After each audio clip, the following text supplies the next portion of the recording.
over along with Jason Sabolic, who is going to play in the last game of the COVID season this upcoming weekend. We're going to talk with him. And you all know Jason has been joining us this year from the LA City section, one of the few schools that have been getting some love on TV. So we're going to talk about his last game up and coming. But right now I want to talk to Randy Rosenblum. Randy, how you doing tonight? I'm doing great, Rich. Always good to be aboard on SoCal Prep Report. Randy coming to us from his enclave in the Truesdale Estates of Beverly Hills, of all places. Randy, thanks for taking the time out tonight. Of course, Coach Sabolic, congratulations on at least getting some pub for your team this year, man. It was such a hard go this year. Weren't sure we were going to have any games, and lucky for you. Let's go with Randy first. Randy, tell us about what's coming up this weekend with Camino Real, and then we'll talk to Coach Sabolic about what it's like being the last game of the year. Yeah, it's really great for the LA City section getting the exposure, playing 2 weeks longer than the CIF Southern section. So it's all about the city football. San Pedro has been great. They knocked off a very good Banning team last week and in the process scored 60. But as for El Camino Real, they play senior night tomorrow night. 11 seniors will be playing their last game in Woodland Hills. That'll be great.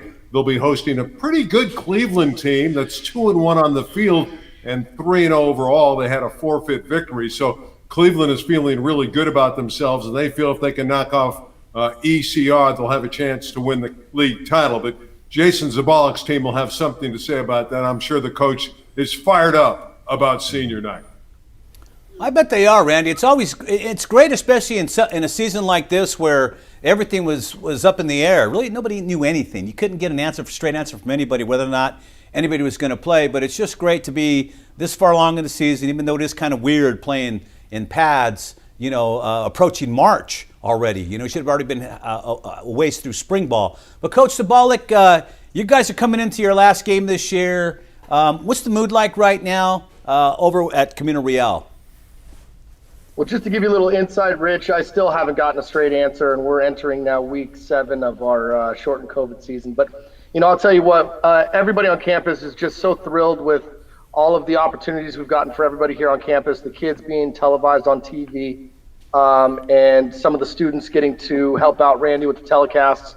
And we love getting the pub, and the turnaround is very, very quick. I think we counted. We'll start back. We'll give them a few days off to rest their bodies, and we'll come back and we'll start lifting weights. And the day we start, we got 67 practices left. So it's a short turnaround. We're ready to get rocking and rolling on to the next year. And everybody's just excited. The first thing that you have to do is start building a little pub on the streets. And I think that's what we're trying to do, and starting over and building a new regime and, doing it the right way. And it's tough this year for you because, number one, your numbers are short, and then to have a few key injuries doesn't help either. Yeah, and not to mention the kids just have to work. A lot of the stuff that came up with COVID was, parents losing their jobs and kids having to pick up the slack, so they have to go get a job on their own, and football practice falls by the wayside. And then you have kids that play multiple sports that want to get a little bit of both that can't be in both COVID cohorts, so they have to go and choose one over the other. And so it's a difficult situation for everybody involved. It's so variable. We're definitely exhausted. I might take one day off to recharge the batteries, which is a first for me. But we're excited to be able to be playing and one of the last standing. Yeah, let me ask Randy. Randy, set the table for this game this week, the final one.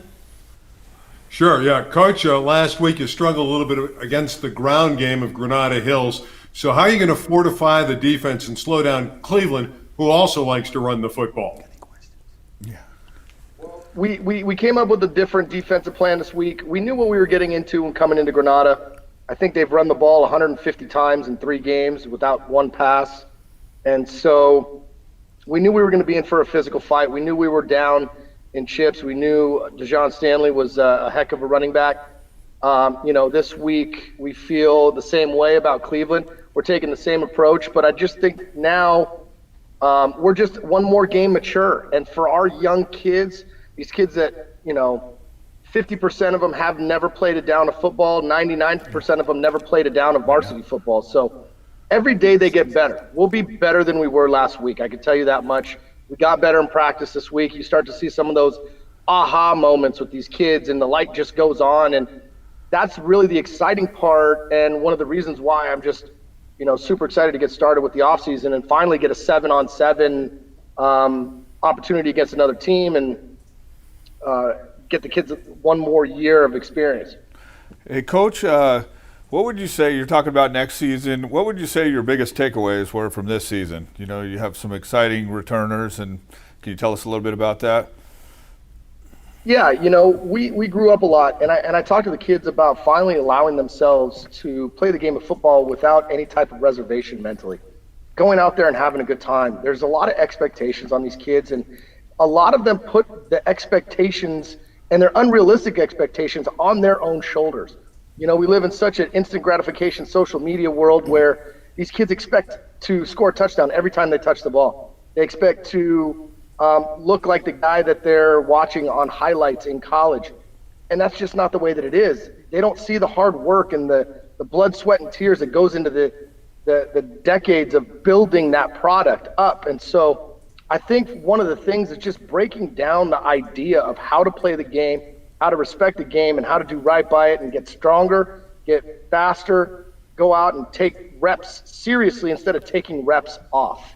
And I think the culture and the enthusiasm for me and the fact that these kids don't quit, they've gotten their tails whooped a couple of times.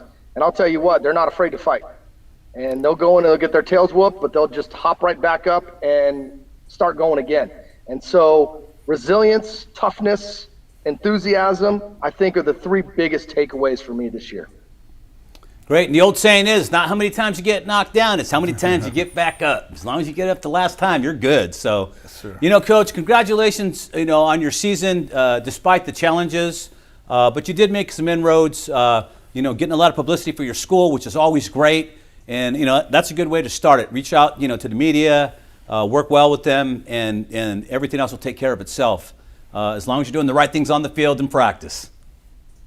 Appreciate you. I can't wait to be back with you guys once again starting in the fall. Be excited. All right, Coach. We'll be looking forward to looking for the game. That game is when again? Friday night? Tomorrow night, 7 p.m. Tomorrow night, 7 p.m. Hey, what are the replays on that? If you get a minute, Larry, you can shoot those to me. Text them or what, 4 o'clock? Saturday, Sunday, Monday, Tuesday. 4 o'clock, Saturday, Sunday, Monday, Tuesday on the replay, LA 36. So, plenty of time to check out the ball game. Coach, like to appreciate it. Like to thank you for coming on, and good luck this weekend on closing out the prep football season for 2020. Thank you, Rich. You got Pleasure being with you guys. Thank you. All right, Coach. Thank you. All right, where's Bob Gibson now? We guys still got Bob here, or is Bob frozen in time? Bob, I thought you were going to give Coach a bad time, man. You talking a lot of trash behind his back, man. You had your opportunity to say some stuff to him. ECR, man, we're happy to see ECR doing well out there. Hey, Bob, look at Bob's face. What happened to me? It's better, Bob. You looking at your bank account right now going, whoa. I'm frozen in like somebody just kicked my dog in the ribs or something. All right, well, there's Bobby Gibson. He's actually. You can hear me, but I look a little stiff there, don't I? You're serious. Bob, I see account balance 0 is what I'm looking at right now. A little concern on your face, man. Anyways. Once again, congratulations. And Randy, hopefully they'll close it out with a big W this time. Yeah, I think they have a chance. Cleveland's a beatable team. It should be a competitive game. Yeah. ECR's defense got some takeaways last week, and if they can do that again this week, they will have a chance at home. It's not unbelievable if they pull this off. They do have a legitimate shot to win tomorrow night. And with Narbonne out of the mix, with all the shenanigans and all that, not having a real dominant team in the city section, it would have been an interesting season in the playoffs for sure this season. Yeah, I think Birmingham and San Pedro have separated a little bit, although Venice has an outstanding club.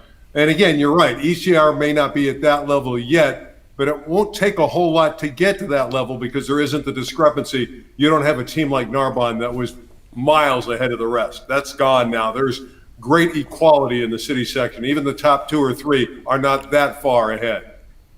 All right, now we're going to change gears, go to the southern section, and we're going to talk to some guys that gave the big bully on the block a black eye this year. And we're talking about the Brain Trust over at Norco. Coach Chuck Chastain is with us now. Coach, which one are you? I can't see the graphic right now. There he is. Coach, congratulations on finally somebody beat Corona Centennial in your league, man. That was amazing this year. I did watch that game. I didn't even know it was on at the time. I was flipping around and once I saw who it was, I stopped and I watched that whole game, and what a show. What a show. Our kids work real hard in the off season, and our league, you got the giant there. You got a nationally ranked team every year, and the goal is to win the league before we get to the playoffs. And we just continue to try to chip away at it. And this year, the ball happened to bounce our way, and we're proud of our kids. And it's just the resiliency they're showed. When a lot of people were at home in this COVID deal, our boys were out here working hard, lifting every day. You saw that with their resiliency in that game. Coach, now for all the viewers out there, go ahead and set the table, the significance of beating Corona Centennial. If I'm not mistaken, it was, 57 games in a row or thereabouts that they have run roughshod in the Inland Empire, undefeated in their league. Yeah, 57 games in a row they won. A couple years ago we were pretty close. We didn't end up pulling it out. Last time they lost was to Norco in 2009. And before that, believe it or not, the last time they lost was to 2000 Corona. So other than the two Norco losses, they haven't lost since 2000. So it's a good feeling around here right now. But we've been telling our kids, now that you've gotten at the top, you've got to maintain it. You can't just be satisfied. So it was a great moment to have that win. But at the same time, we consider ourselves to be a pretty good football program. So we can't dwell on that. We got to get ready for next year, because I know next year is going to be a hell of a fight. Yeah, the impressive thing about that win, Coach, is you weren't lucky in that game. There was no luck involved at all. You guys basically went toe-to-toe with the bully, and I'm not just saying that in a negative sense. That's how dominant they are. That's how good they are. They're a national power every year. It's modern-day Bosco modern day, and then Centennial. It's been that way for the last decade. But you guys stood toe-to-toe the whole game with them and never flinched, never blinked. What do you attribute that to? Because that was supreme confidence in that game. You kind of hit it on the head. The one thing we've had problems with in the past is overcoming adversity on the field with them. We're able to hang there for a while, but then something goes awry, and they score again. You're trying to press. It happens so fast, and then you're down chasing points. And when you chase points with them, good luck. I mean, you're chasing cheetahs when you're not that fast. So you've got to find a way to minimize your mistakes. But the biggest thing, the only difference really in any of the other games that we played is just the resiliency of this team's determination to overcome adversity and stay together. And I think the biggest quality you maybe saw of us is we played like a team for 4 quarters and played hard. And that's our ultimate goal. We thought this team we had this year would be special. It was going to take a while to get there, losing what we lost last year. We knew we were young, and we thought mid-season, somewhere in league, we were really going to show. And the most proudest moment of the year is I think we were able to peak with only a 5-game season. And, it's a great feeling. I just wish what we could have accomplished maybe in our playoff division, but we're lucky we got to play the 5 games and be 5-0. So we'll take it.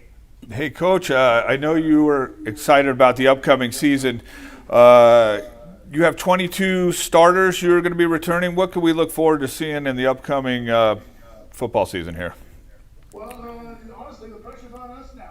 We got Sandy's LA ranking somehow. We went from you might laugh at us, we went from unranked in Riverside County to start the season to being ranked number 1, which when's the last time you saw us not ranked in Riverside County? So we were kind of the unknown this year. So we're going into next season as a known team, and we play a gauntlet. We're going to open up at Vista Marietta. Then we're going to get Santa Margarita at home. Then we got to take off on the road to Rancho Cucamonga, come back home from Marietta Valley, then turn around and go to Rancho Verde, and then we get the league and get Centennial in week 7 again. 8. So we got a gauntlet ahead of us, but our goal is to be battle tested and ready for maybe the Division 1/2 playoffs wherever we fall when we get there. So the key for us is with all those kids returning, the pressure's on us to coach them up and for them to perform. And that's the expectations our kids have for themselves. Now we gotta step up and equal that. I want to talk to your line coach you brought here, Charlie. I want to ask you, what was the difference this season? You guys been able to pretty much handle or play equally up front with Centennial, because that's not normal. At least not in the last decade, it hasn't been. We've kind of hit some rough roads. We get out there with my guys, and there's a game plan put in place, and they usually go out and execute until a mistake actually would happen. This year they said it was their time, and the guys who watch the game, you can see that in that box all game, hey, they controlled it. We ran the ball, we threw the ball, and they wanted it. I had 2 seniors that came back to play their senior season, even though it was 5 games, and that was kind of their motto, that they wanted to go out on top and whatever it took. They were driving me crazy the entire shutdown, trying to figure out how to way to get in the weight room and lift and just work on footwork and technique, and it was a hard time but a pleasure. Well, anytime you lose 2 seniors that are on your offensive line, it can hurt you. Do you have some up and comers that are going to take their place? Working on that right now. I basically gave them the weekend off after game 5, and we're right back in the weight room, trying to figure out how we're going to replace it. My center was a 4-year starter, first 4-year starting lineman in program history for a program that puts out a lot of offensive linemen.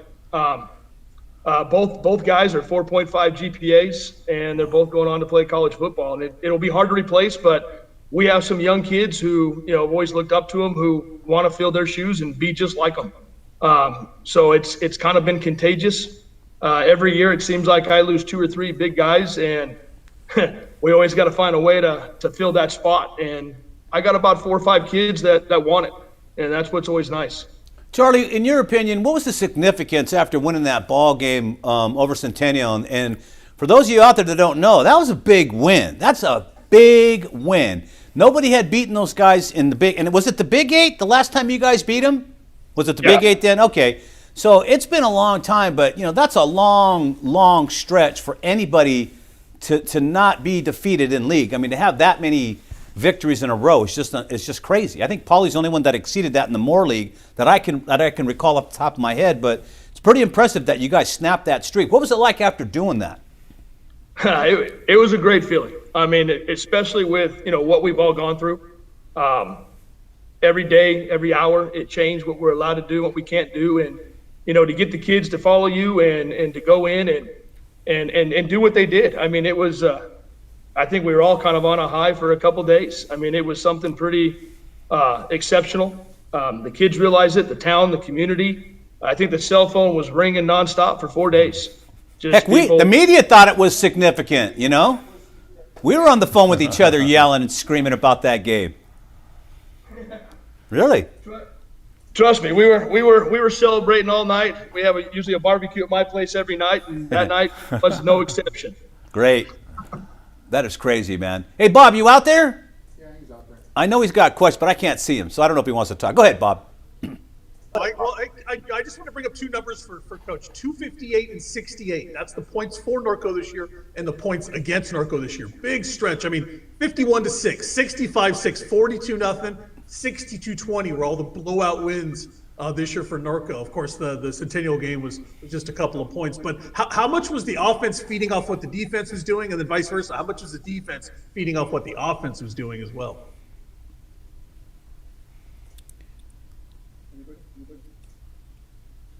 Coach, can you hear us? Bob was muted. Oh, Bob was muted. Well, he wasn't saying anything anyway, Coach. Coach, he wasn't saying much. He was asking if it takes. Bob, are you still there? Can you hear him now, Coach? No. I love it. All right, never mind, Bob. You need new headsets. Anyways, that was a great question, Bob asked. I can't remember what it was, but it was great. Let me tell you that right now. He was talking about the blowouts. I wanted to find out, obviously you have a returning quarterback coming back in the fall, Kyle Crum, who engineered the big win over Corona Centennial. He was great, Randy. You play for. He was great. Crum was great. But in that game. Coaches, how do you build around Kyle Crum on your offensive side next season? Well, the first thing we got to do is protect him, losing the 2 linemen that are going to Division I. So we got to keep him upright. Other than that, I don't know if it sounds cliche or not, but not much. Kyle is going to do it himself. That's what makes him so special. When we were in the COVID deal, he was leading workouts. He is a student of the game. He's bugging us every weekend. Can I come into game planning? He wants to be there. We have complete trust in him in that game. I'm going to be honest, we almost punted in that game. And I don't know if you watched that part, but he called us off on the side and said, no, we're not going to punt. And we said, all right, we're going to put the ball in your hands, kid. And he said, give me the ball. And he made that 4th down conversion. So the real growth around him is give him the tools he needs and then let him go to work. He's got a special capability, and never do you have to trust that he's being selfish or just wants the ball. He understands how to win, and as long as we coach guys up around him and let him have the opportunity to have the ball in his hands and make decisions, we believe he's going to make the right decision. That's really what separates him. So we got to keep him upright. But other than that, it's in Kyle's hands we trust, and that's really the truth around here. He was very good in that game, Coach. He was stellar. He made no mistakes, especially when it counted the most. You know, those last drives. He's not a mistake guy. He's very cerebral and very pointed at what he does, and really puts the time in mentally. And if you ever get to meet the kid, you'll see that instantly from him. Well, he was very poised because, Centennial did come back. They were starting to put a little pressure on you late in the game, but it didn't seem to affect him as much, especially being only a junior in a game like that. That was a huge game. I don't think anybody, except maybe you guys and your team, expected to come away with a victory the way you did, because again, it wasn't like you guys got lucky. You weren't hanging around like you said. You guys were pretty much leading. You guys took control of that game and never relinquished it. You guys were relentless.